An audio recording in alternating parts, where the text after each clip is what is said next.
I hit 20K subscribers on YouTube whilst working a 9 to 5 in banking. I posted every single week for a whole year without missing a single upload. And no, I didn't burn out, I didn't give up on sleep, I didn't sacrifice my health or my social life. In fact, I still went to the gym, I still got enough rest, and I genuinely enjoyed the process. And the secret is that I built a system that was sustainable, and in this video, I'm going to share exactly how I did that. The tools that I use, how I manage my energy, and the weekly routine that kept me consistent without losing my mind. If you're trying to grow a channel whilst working full-time, like, I get it, it is super hard. And you might be consistent and you might be uploading every single week, but the fact of the matter is doing content and posting is taking up your entire life. And obviously we don't want that. I'm here to show you that it really doesn't have to be that way, and you can juggle all the things that you care about while still enjoying the process. Timestamps below as always, because I value your time. And if you'd also like access to free resources and some options for my help on your creator journey, then you can check out the description below. But before we get into it, if you are new here, hi, my name is Tika, and I quit my corporate job last year to pursue a life on my own terms. This channel is a space for anyone who's ready to build the life of their dreams. Whether you're a creator or an entrepreneur or someone who is chasing big goals, here you'll find practical advice, honest reflections, and mindset shifts to help you level up and stay inspired. Starting off with some real talk about time management and productivity as a YouTuber. I feel like really being into productivity and self-improvement has given me this massive leg up when it comes to being a creator. We all know that YouTube is a lot of freaking work, but obviously we don't want to make it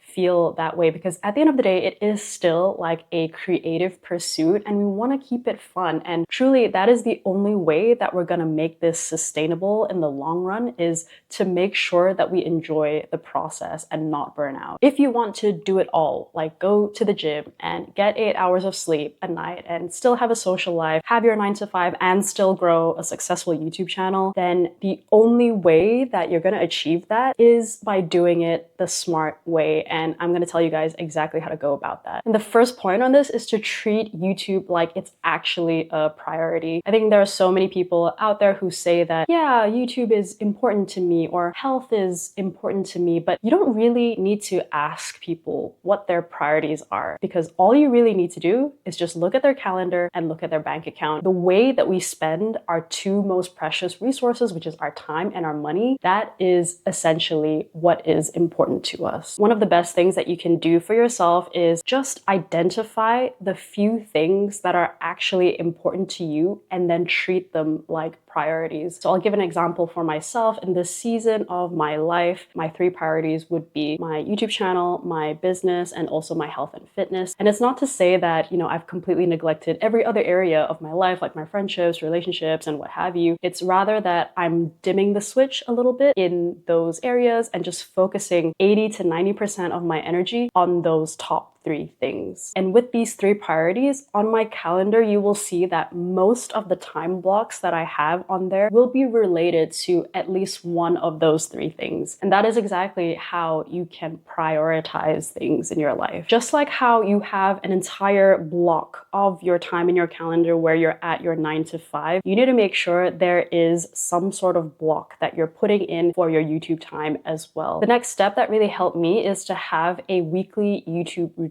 that I actually stick to. When you're working a 9 to 5, realistically, you're only going to have like 1 to 2 hours maybe, especially in the weekday, to be working on your YouTube channel. And so you need to be really smart about what exactly you're doing in those 1 to 2 hours. And the way that you go about doing that is identifying, okay, what am I doing on each day and every single week? That's exactly the routine that I'm going to stick to. So just to give you guys an example, I'll put my exact weekly routine somewhere on the screen here so that you can screenshot it and use it as a reference maybe. So this was the exact routine that I followed when I was still working my 9 to 5 in banking. And it worked really well for me. For you, you might need to just like adapt it slightly depending on your lifestyle and also how often you want to be posting on YouTube. This next part is all about identifying bottlenecks in your YouTube process. And this is something that I do with my creator coaching clients. Essentially, we'll sit down and look at their entire YouTube process, their weekly routine, and identify identify all of their bottlenecks. So by bottlenecks here, I mean stuff or parts of the process that either take up a lot of their time or they just straight up do not enjoy doing. After we identify those bottlenecks, we will then try to address each and every one to see, okay, how do we make this a lot more time efficient? How do we make this take up less energy? How can we make this more enjoyable? To give myself as an example, for a time, I really hated designing my own thumbnails. I found that it took me a lot of time. Like I could come up with the ideas, it's just that I couldn't execute them very well. What I did was for a few months, I outsourced that to a thumbnail artist. And to be honest, it helped me so much with staying consistent because I had someone helping me with this chunk of the process, which was a big headache to me, whilst I could focus on like the other parts of my process. With video editing, I've also had periods where I've hired an editor. I haven't done that like consistently because I don't feel that I need to. But honestly, like the times that I did, it really helped me to save so much time and so much mental energy. And I know that things like outsourcing and hiring someone to do something for you obviously takes money, and that's not within everyone's budget. But maybe what you can do is just partially outsource something. So for example, with video editing, if you post 4 times in a month, maybe you can get your editor just to do 1 video a month or half your videos. And even then, if hiring someone is still out of the question for you, there are still ways to go around it. For example, if we stick to video editing, you can use certain tools that can help you speed up the process. For me, I use Recut, and Recut essentially helps to identify all of the awkward pauses and silences in your clips, all the unusable clips essentially. And what you can do is just delete them all in one go. It has definitely cut my editing time in half and has made me more efficient. I do have an affiliate link with them, so if you want $10 off of your purchase, then you can access that in the description below. But of course, there are plenty of other tools out there that you can use. I just personally haven't used them myself, but one of my friends, she uses this tool. I can't remember the name, but I will put it in the description below for you. And essentially what it does is it transcribes your audio, and you can just read through the transcription and cut out the parts that you don't want. So circling back to my point, it really helps to just like sit down and really assess what is your YouTube process, which areas are causing you the most amount of pain, and then really trying to come up with a game plan to address each and every one of those bottlenecks. It might seem like a really tedious exercise, but trust me, it is so worth it, especially with the amount of time and energy that you save. What I found really interesting from coaching creators and also from talking to creator friends is that for most people, they really hate the scripting part of the process. And by scripting, I'm also including video planning and ideation into this bucket. But it's really interesting to see how this is the part that takes people the most amount of time, and they just really hate doing it. And for me, like scripting just happens to be my favorite part of the whole process, and primarily because I really just like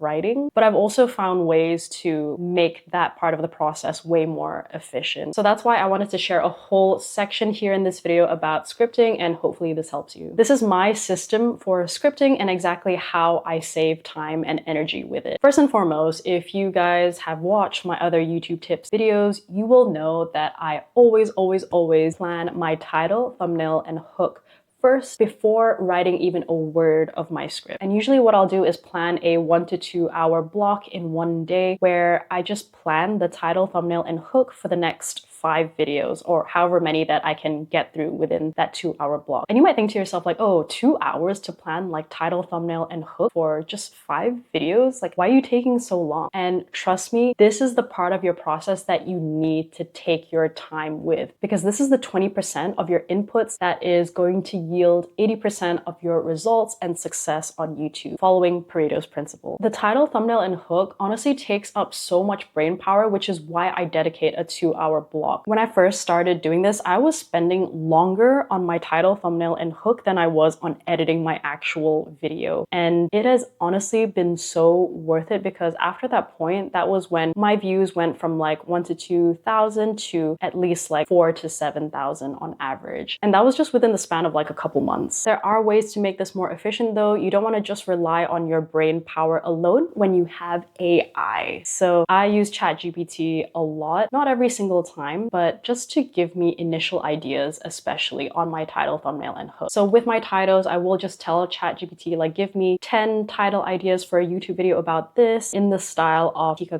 channel. And with thumbnails, ChatGPT can even give you ideas on what poses to do and how to design the aesthetics of it and what text to have on there. For me, I don't really take on the suggestions for like how to pose and things like that, but I will ask it to ideate some thumbnail text for me that works really well with the title that I've chosen. I also find ChatGPT really helpful when it comes to refining my hooks. So like I said earlier, what I'll do is I'll plan my title, thumbnail, and hook first, and then afterwards I will flesh out the script. But often what I'll do is I will go back to my hook at the end of everything and try to refine that as much as possible, because your hook is the most important part of your video's contents. And what I'll do is I'll copy paste like my entire script into ChatGPT and ask for it to refine my hook for me. And then after it gives me that result, I will just tweak it more to make it exactly the way that I want it to be. So moving on to the actual writing process, like the meat of your script, what I will say that I do is I write my first ugly draft. What this means is just me word vomiting on my Notion page, just like random points that I have in my head that I know that I want to talk about in the video, and just have it all written down. And honestly, it just looks like gibberish on a page, but the most important thing is that you document your thoughts as much as you can on that page. So at least you have something to work off of. Because a lot of the time, I think people will just try to write coherent sentences with perfect grammar and try to like structure, you know, their points whilst they're writing it down. And like your brain can only focus on so many things at once. So if you're asking it to think of points whilst also structuring it, whilst also refining it and making it sound grammatically correct, then that's too many things going on at once. So what I always recommend people to do is just to write your first ugly draft and just vomit on that page. And then afterwards, I'll set some time to flesh out those points properly and to structure everything and to make it more refined. Another thing is that I'm always working on my scripts. So my scripting is not limited or confined to when I'm sat at home or in the library on my laptop. A lot of the time, and I would say probably 80% of my scripting time is just when I'm like out and about, like getting groceries, or maybe I'm on public transportation, or I'm on the way to somewhere. That's usually when I have my best thoughts. That is when I will just whip out my phone, whip out my Notion, and start writing down my interesting points. I think a lot of people forget that YouTube is a creative pursuit and that you are an artiste, and the artist is impulsive, emotional, messy, unpredictable. Like, yes, I agree, there is definitely a time and place for structure and predictability and routine, but at the same time, you also need to be creating space for that messiness and impulsiveness and creativity. Like, how many times have you sat down with your laptop telling yourself that, okay, for the next 2 hours, I'm just going to write. I'm gonna plan this video and come up with really unique creative ideas. And suddenly your brain just goes blank. You have no inspiration, no creativity, and the creative juices just aren't flowing. So it just goes to show that these things can't be forced a lot of the time. Going back to my point earlier, you need to be open to ideas coming at you at any time. And you need to just ensure you have a system in place that will allow you to capture those ideas whenever and wherever they arise. So for me, it's having my Notion on my phone and then being able to whip it out whenever a good thought or a creative idea comes into my head. One final tip on scripting that has been such a massive game changer for me is to not write my script word for word. I used to do that at the beginning and it honestly consumed a lot of time. I personally really enjoy doing it because, like I said earlier, I love writing, but when you are trying to be a YouTuber and juggling all these other things, you don't have the luxury for that. And so for me, what I trained myself to do was to just write in bare bones bullet points. The only thing that I would write word for word still is my hook, because I want to make sure that's as solid as possible, and any other like studies that I reference in the content, or